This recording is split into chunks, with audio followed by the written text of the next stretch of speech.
오늘 예레미야 31장 15절에서 22절의 말씀 가지고 라마에서 슬퍼하는 통고라는 제목으로 말씀을 나누고 있습니다. 오늘 성경이 어려운 부분이 많이 있는데요. 오늘 부분이 해석하기가 굉장히 어려운 부분이 끝부분에 있습니다. 그래서 말 많이 안 하고 짧게 이렇게 설명을 하도록 하겠습니다. 먼저 우리 15절 보겠습니다. 31장 15절. 여호와께서 이와 같이 말씀하시니라. 라마에서 슬퍼하며 통곡하는 소리가 들리니 라헬이 그 자식 때문에 애곡하는 것이라. 그가 자식이 없어져서 위로받기를 거절하는도다. 라마에서 슬퍼하며 통곡하는 소리가 들렸다. 라헬이 그 자식 때문에 애곡하는 것이다. 이는 창세기 30장에 나오는 이야기, 또 37장에도 나오는 위로에 대한 얘기가 나오는데요. 창세기 30장 1절 2절 한번 보겠습니다. 주보 1번, 주보 1번. 라헬은 자기가 야곱의 아이를 낳지 못하자 언니 레아를 시샘했습니다. 라헬이 야곱에게 말했습니다. 나에게도 아이를 주세요. 그렇지 않으면 죽어버리겠어요. 야곱이 라헬에게 크게 화를 내며 말했습니다. 아이를 낳을 수 없게 하신 분은 하나님이신데 나더러 어떻게 하란 말이요? 내가 하나님을 대신하란 말이요. 야곱의 부인은 4명이죠. 4명인데 라헬은 야곱의 아들은 12명이지요. 딸 하나 디나가 있고. 그런데 12명 중에 라헬은 야곱이 사실은 4명의 부인을 뒀지만 제일 사랑했잖아요. 라헬. 그랬는데 결과론적으로는 다른 부인들은 자식을 계속해서 낳을 때 자식을 못 낳았어요. 그래서 지금 이제 남편한테 이야기하는 거지. 나에게 자식을 낳게 해달라. 내가 안 그러면 죽어버리겠다. 이제 그렇게 이야기를 하는 거예요. 그래서 오늘 본문에 라헬이 그 자식 때문에 애곡하는 것이라. 그가 자식이 없어져서 위로받기를 거절했다. 라마에서의 그 슬픔이 또 있었습니다. 바벨론은 포로로 잡혀갈 때 이스라엘 백성들을 잡아갈 때 직결지가 바로 라마였어요. 그래서 남은 자들이 볼 때 그 포로로 잡혀가는 자식들이 있을 것이고 부모도 있을 것이고 여러 가지 그 포로로 잡혀가는 사람들을 볼 때 남겨진 사람들 입장에서는 우리가 상상할 수 없는 아픔, 슬픔이겠지. 우리도 일제를 경험했습니다만은 우리 그 선조들이 당시 얼마나 가슴이 아프고 무너졌겠어요. 이제 끌려가면 헤어지면 다시 볼 수 없을 것인데 그 부모들의 슬픔. 또 마태복음 2장 16절 18절에서는 이 라마에서의 통곡을 헤롯 왕 때 동방박사들의 제보를 받고 이제 아이들 모조리 죽여버리는 명을 내렸어요. 그래서 그 이때에 그 시간대에 태어났던 아이들 계산을 해서 모조리 다 아이들을 죽여버리는 사건이 일어납니다. 그래서 그때 당시의 부모들이 얼마나 자식을 잃고 슬퍼했을까. 그거를 마태복음에서 이야기를 하면서 예레미야 선지자를 통해서 말한 것이 이루어졌다라고 그렇게 이야기를 합니다. 실제적으로 라헬이 죽어서 마지막 아들 베냐민을 낳다가 죽을 때, 베냐민을 낳다가 죽거든요. 근데 죽을 때 그 묘가 바로 그 라마에서 있게 됩니다.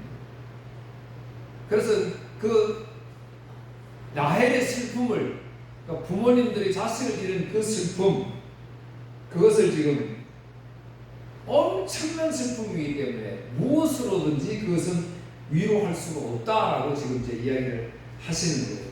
그러면 성경에서 지금 오늘 15절에서 이 라마에서 슬퍼하는 통곡소리가 위로받을 수 없을 만큼의 슬픔이었다라고 말하는, 그러면 이건 이유는 뭐냐, 이 해석은 우리가 어떻게 되냐 하는 것이죠. 왜 위로가 안 되느냐. 자, 라헬을 보세요. 라헬은 왜 위로가 안 됐어요? 다른 부인들은 다 자식이 났는데 자기는 자식을 못 하니까 그 위로가 안 됐던 거예요. 창세기 37장에서는 아버지 야곱이 그 아들 요셉, 이 라헬이 낳은 아들 요셉을 제일 사랑했잖아요. 좀 편애할 정도로 그렇게 사랑했잖아요. 그런데 형들이 12일교에서 이 요셉 동생을 가지고 팔아버리잖아요. 그리고 아버지한테 와서는 동생의 옷을 딱 가져와가지고 염소를 죽여가지고 염소피를 옷에 딱 입혀가지고 아버지 눈이 흐리니까 아버지한테 이게 우리 아우 요셉이 옷인지 한번 살펴보세요. 그랬더니 아버지가 그 옷을 보니까 요셉이 옷이 맞거든. 피가 묻어있잖아요. 그러니까 동물이 사나운 짐승이 와서 내 아들 요셉을 죽였구나. 그래서 이제 통곡을 하지. 막 슬퍼하고 자식들이 이제 위로합니다. 아버지 너무 상심하지 마세요. 우리 이렇게 자식들 아이들 이렇게 많이 있잖아요. 이제 그렇게 말을 했던 것이죠. 그런데 그 31장에 보면 무엇으로도 위로할 수가 없었고 더 정확하게는 위로를 받으려고 하지도 않았다라고 그렇게 기록이 되어 있습니다. 오늘 본문에도 보면 라헬이 자식이 없어져서 위로받기를 거절하는 거다. 위로받기를 거절했다.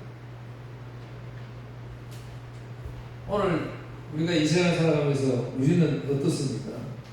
이 세상에 위로가 됩니까?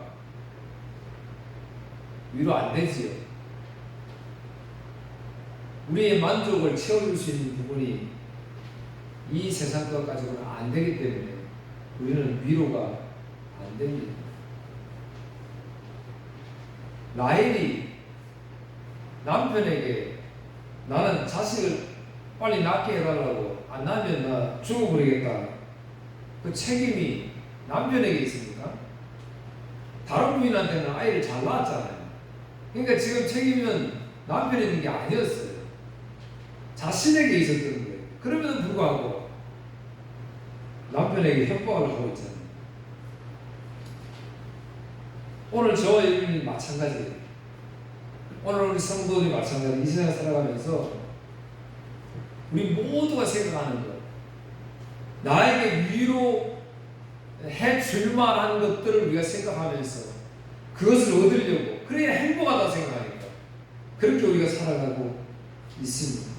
그런데 정작 그것은 우리를 위로할 수가 없는 것들이었죠.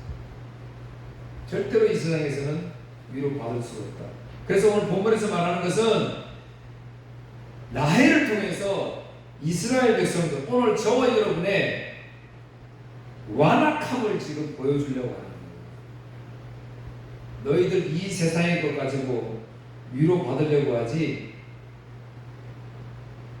그런데 요거 좀 있으면 좋겠다, 요거 채워주면 좋겠다, 그렇게 생각하면은 그게 채워지면 잠시 기쁨이 되잖아요. 위로가 되잖아요. 그런데 그게 계속 오래 가든가요? 그렇지 않잖아요. 우리의 생각하는 것이 또 다른 것이 있거든요. 그러니까 위로가 안 되는 거예요. 자동차 좋은 거 샀는데 위로가 되지요. 몇 달은, 뭐 1년은. 그런데 이제 좀 시간이 지나니까 그보다 더 좋은 차가 있어야 위로가 되는 거예요. 오늘 저와 여러분들에게 그거 말씀하시는 거예요. 우리의 완악함. 이 세상에서 우리는 이렇게 내가 생각하는 그 위로라는 것으로 채우려고 하는 그런 죄인이구나. 이걸 우리가 깨달아야 하는 사실입니다. 자, 그래서 이제 그 다음에 16절부터 19절에는, 그러니까 15절에서는 너희들은 진짜 위로 받을 수 없는 인생들이다라는 거잖아요. 너네 완악함 때문에. 그런데 하나님이 16절 19절에는 내가 진짜 위로와 소망을 너희들에게 주겠다 그렇게 약속하십니다. 얼마나 큰 은혜인지 모르는 거예요. 15절에서 말하는 것은 나를 만족시킬 만한 보이는 것들, 어떤 것들이 세워져야 그것이 나를 위로해주고 기쁨을 준다고 생각을 우리가 하는데, 그런데 안 된다는 것이죠, 우리 인생들은. 그런데 하나님이 16절 19절에는 참 위로와 소망을 내가 주겠다 이렇게 말씀했습니다. 자, 16절 여호와께서 이와 같이 말씀하시니라 내 울음소리와 내 눈물을 멈추어라. 내 일에 삭을 받을 것인즉 그들이 그의 대적의 땅에서 돌아오리라. 여호와의 말이니라. 너의 장래에 소망이 있을 것이라. 너의 자녀가 자기들의 지경으로 돌아오리라. 여호와의 말씀이니라. 에브라임이 스스로 탄식함을 내가 분명히 들었노니 주께서 나를 징벌하심에 멍에에 익숙하지 못한 송아지 같은 내가 징벌을 받았나이다. 주는 나의 하나님 여호와시니 나를 이끌어 돌이키소서. 그리하시면 내가 돌아오겠나이다. 내가 돌이킬 후에 뉘우쳤고 내가 교훈을 받은 후에 내가 볼기를 쳤사오니 이는 어렸을 때의 치욕을 짐으로 부끄럽고 욕됨입니다 하도다. 하나님 것은 장래의 소망을 주겠다. 16절 하반절에 내 일에 싹을 받을 것인지. 여러분 오늘 보세요. 15절의 말씀을 다 죄인이잖아요. 왜요? 우리는 하나님의 참된 위로를 받아야 사는 인생들인데 사실은. 그런데 15절에서는 무슨 위로를 받으려고 하는 거예요? 세상에 주는 위로로 기쁨을 찾으려고 했잖아요. 그런데 그런 우리 인생들 죄인들에게 오늘 16절에서는 뭐예요? 싹을 우리에게 준다 그러잖아요. 대적의 땅에서 돌아오게 하겠다. 그러니까 보세요. 이스라엘 백성들이 아수르로 잡혀갑니다. 바벨론으로 잡혀갑니다. 자신들이 어떤 준비를 잘해서 빚을 다 갚아서 그래서 고국으로 돌아왔나요? 아니잖아요. 그런데 하나님 분명히 말씀하세요. 네 일에 대한 싹을 봐요. 우리가 하나님이 뭐 했나요? 지금 이스라엘 백성들이 바벨론 포로 잡혀가지고 하나님 앞에 받을 싹이 뭐가 있어요? 무슨 일을 했기 때문에? 없잖아요. 그냥 종으로 잡혀가가지고 그냥 애타는 마음밖에 없잖아요. 나는 하루 종일 빨리 보고 돌아가고 싶다. 그 말밖에 없어요. 아니면은 또 무슨 생각이 있겠어요? 탄식하는 소리지요. 왜요? 나는 하나님의 백성인데 우리를 지금 이 바벨론 이 이방 땅에 우리를 이렇게 보내가지고 포로로 살게 하니 하나님 원망할 거 아니에요. 그러니까 두 가지 마음이었어요. 고국으로 빨리 돌아가는 마음이나 아니면은 지금 이 땅에 종로로 타면서 살게 한 나의 하나님을 원망하는 것, 그 슬픈 탄식뿐이었단 말이에요. 그런데 하나님이 그 백성들을 보고 네 일에 대하여 내가 싹을 주겠다 그래요. 그러면 이스라엘 백성들의 싹이 뭐예요? 없잖아요. 로마서 6장 23절에는 뭐예요? 죄의 삭은 사망이요 그러잖아요. 하나님의 은사는 그리스도 예수 주 안에 있는 영생이니라. 그러니까 죄의 대가는 사망이요 하나님의 선물은 그리스도 예수다, 영생이다. 지금 이렇게 이야기하잖아요. 그런데 지금 하나님은 그 죄의 대가로 삭은 사망이다 그래야 되는데 지금 이스라엘에서는 어떻게 하신다고요? 고국 땅에 다시 돌아오게 하는 하나님의 선물 주겠다. 지금 그렇게 말씀하시죠. 오늘 저와 여러분 마찬가지인 그랬어요. 다른 건 자꾸 복잡하게 생각하면 안 돼. 하나님 나는 이 땅에서 역시 죄에 오염되어서 죄의 욕심 가지고 세상 것으로 만족하며 살아가려고 하는 나의 그래야 위로가 되고 기쁨이 되는데 그럼에도 불구하고 그거 아니야 라고 말씀하시고 오늘 저와 여러분 부르셔서 이렇게 예배하게 하십니까? 내가 주를 위해서 한 일도 없는데 생각해보면 그런데 하나님은 내 일에 대하여 내가 상을 주겠다라고 말씀하시니까 얼마나 감사합니다. 여러분 이 생각이 내 가슴 철두철미하게 박혀있어야 돼요. 아니면 날마다 시험들은 내가 교회 이렇게 했는데 일을 이렇게 했는데 헌금을 했는데 40일 기도를 했는데 금식 기도를 했는데 철학 기도를 했는데 막 이렇게 나오는 거예요. 그래 했는데 하나님과 전혀 상관없다. 하나님은 그거 상관없이 네 일에 대하여 삭슬 주다. 그렇게 말씀합니다. 이게 하나님의 전적인 은혜가 큰 거예요. 자, 21절. 처녀 이스라엘. 앞에도 이야기했지요. 우리가 어떻게 처녀 아니잖아요. 가늠하고 하나님 배반했던, 그런데 처녀 이스라엘을 불러줍니다. 그러면서 너의 이정표를 세우며 너의 편말을 만들고 큰 길 곧 내가 전에 가던 길의 마음에 두라. 돌아오라. 내 성읍들로 돌아오라. 여기 이게 잘못 해석하면 이정표를 세우고 너의 편말을 만들고 큰 길에 내가 전에 가던 길을 마음에 두라. 그러니까 잘못 해석하면 이제 내가 옛날에 신앙생활 잘할 때 그렇게 생각하는 그 말이 아니에요. 네가 우상 숭배할 때 길을 마음에 두라. 돌아오라. 이스라엘에서는 항상 우상 숭배했잖아요. 전에 가던 길 이렇게 이야기해요. 전에 가던 길. 이스라엘 백성들이 전에 가는 길이 어디예요? 우상 숭배했잖아요. 지금까지 우상 숭배했잖아요. 오늘 저와 여러분이 예배 마치고 나가면 전에 가는 길이 되잖아요. 전에 가는 길은 뭐였어요? 예배 마치고 가면 이제 예배하던 시간이니까 예배하던 길이잖아요. 복된 길이잖아요. 그런데 또 일주일 세상에서 살면 어떻게 되는 거예요? 전에 가던 길은 우상숭배였어요. 우상숭배하면 안 되는 거예요. 그런 우상숭배한 이스라엘 백성들에게 주보 4번. 주보 4번. 보아라, 날이 이를 것이다. 나 여호와의 말이다. 그 날이 오면 내가 이스라엘과 백성과 유다 백성에게 새 언약을 세울 것이다. 5번. 예레미야 50장 5절.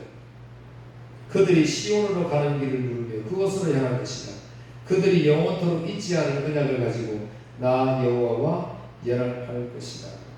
이제 그래서 뒤에 이제 나온 유명한 새 언약의 말씀들이 나오죠. 하나님이 새 언약을 우리에게 부어주심으로 우리가 예배하고 찬양하고 전에 여기 있던 그 우상숭배의 그 길을 버리고 하나님을 예배하면서 살아갈 수 있는 인생들이 되는 거예요. 그래서 더욱더 감사만 남는 거예요. 그게 크신 은혜이기 때문에. 그래서 22절에 한 번 더 이제 강조를 하십니다. 22절. 반역함 따라 내가 어느 때까지 방황했느냐. 그러니까 성경에서 나오는 신부, 그 다음에 딸, 여자, 이거 이야기하는 거예요. 전부 우리를 이야기하는 거예요. 우리 남자들, 나는 남자니까 이게 여자가 아니다를 생각하면 안 되고, 성경에서 말할 때는 이 세상에 속해 있는 우리들, 오늘 성경에서 말하는 것은 반역함 따라, 여기서 말하는 것은 이제 성도를 말하는 거예요. 성도를. 네가 어느 때까지 방황했느냐.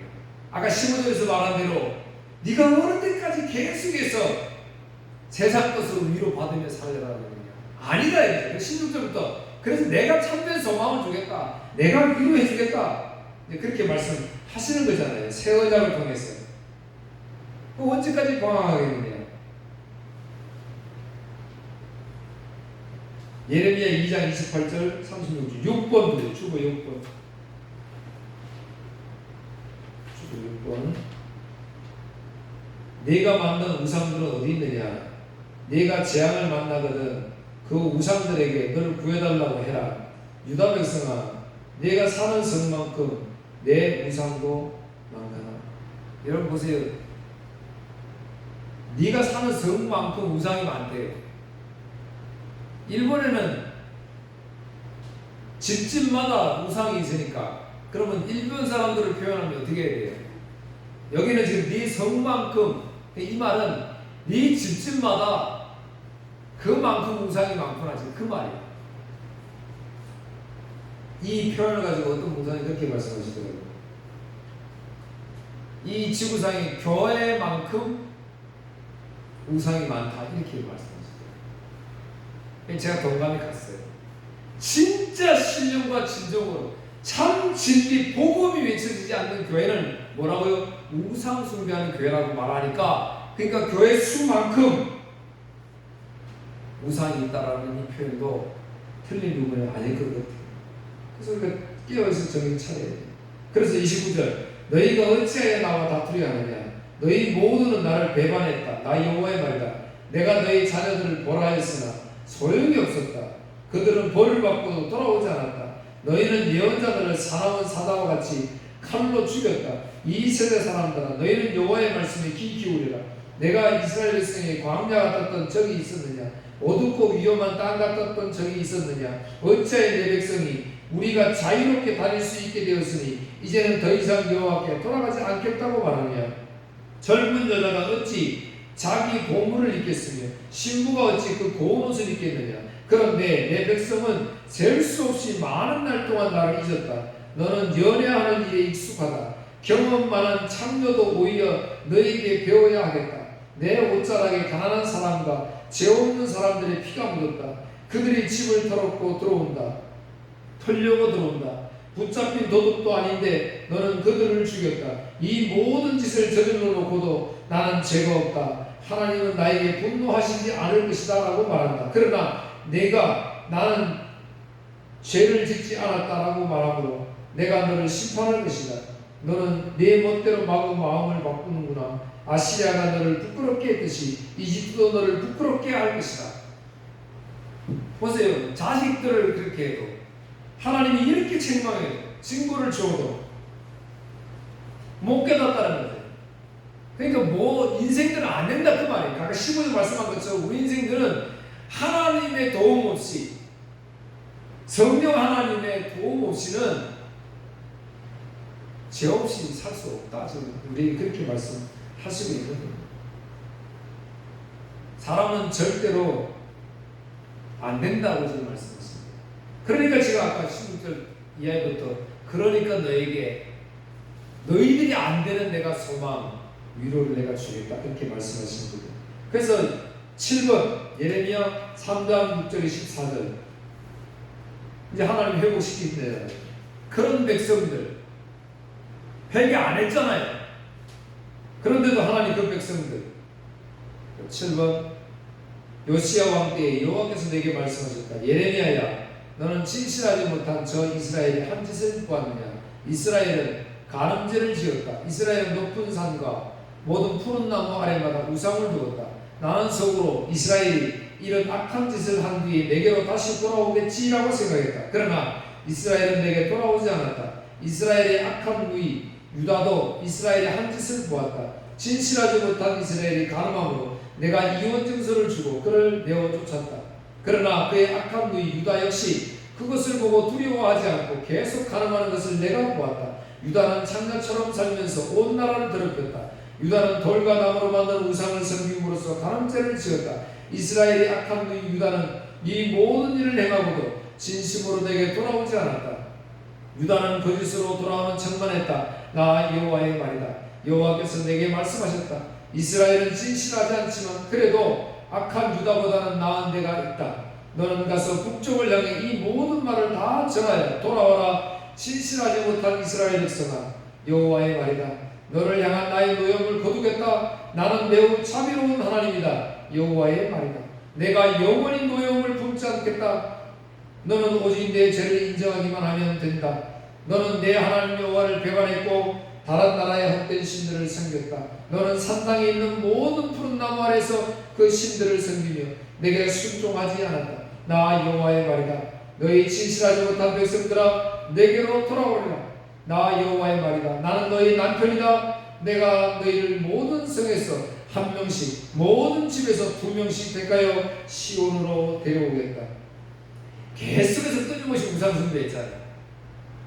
구구절절 하나님 이렇게 지적하시잖아요. 아무도 안 돌아요. 그런데 하나님이 돌아오게 하세요. 하나님이 부르신다. 오늘 저와 여러분 이렇게 해서 하나님을 부르셨다는 거예요. 근데 오늘 마지막 22절 보니까 보세요. 반역한 따라 22절 내가 어느 때까지 방황하겠느냐. 이제 여기까지는 아까 말씀드린 대로 우리 사람은 안 된다고 말씀을 드렸어요. 그러니까 여호와 어떻게 하셔야 돼요? 여호와가 새 일을 세상에 창조하였나니 곧 여자가 남자를 불러싸리라. 자, 새 일을 창조하셨나니 곧 여자가 남자를 둘러싸리라. 그러니까 여자가 남자를 둘러싸는 이 말이 이게 좀 어려운 해석이다. 그러니까 너무 어려워지 마시고 쉽게. 아까 제가 뭐라고 그랬어요? 여자는 뭐라고 그랬어요? 여자는 우리 성도, 이 세상에 있는 성도 여자란 말이에요. 남자를 둘러싸리라. 남자는 뭐예요? 예수님. 우리는 예수님의 신부, 예수님의 신랑이라고 그러잖아요. 그러니까 여자가 남자를 둘러싼다 이 말. 그러면 이제 어떻게 해석해야 돼요? 새 일을 창조하실 때, 새 언약을 부으시고 성령을 우리에게 부어주실 때 성도가 예수님을 둘러싼다. 이런 말이잖아요. 예배한다 이 말이에요. 둘러싼다는 말. 예배한다 이 말이에요. 그러니까 저와 여러분을 보세요. 우리는 하나님을 위해서 일한 것이 없어요. 그런데 하나님 우리에게 싹을 주었어요. 그래서 오늘 부르셨어요. 예수를 위해서 찬양하잖아요. 경배하잖아요. 오늘 헌신하잖아요. 수고하잖아요. 소리 높여 찬양하잖아요. 이런 일들이 이루어져요. 결국에는 이제 뭐가 돼요? 그래서 이제 오늘 저와 여러분이 하는 것이 아니라는 거예요. 하나님이 부르셔서 우리를 이렇게 사용하고 있다는 일들입니다. 얼마나 감사해요. 이사야 3장에 보면요, 이스라엘 백성들의 멸망을 이야기하시면서, 이스라엘 백성들의 멸망을 말씀하시면서 이제 오늘 이 본문에 나오는 여자가 남자를 둘러싸리라는 이 표현을 말씀을 해요. 이게 이제 이사야 3장 좀 길지만 한번 보세요. 8번. 이제 세상에 있는 여자, 이스라엘 백성들은 우리 세상에 있는 오늘 우리 여자잖아요. 그러니까 여호와께서 말씀하신다. 시온의 여자들은 교만하다. 그들은 목을 꼿꼿이 세우고 다니며 흘리는 눈으로 쳐다본다.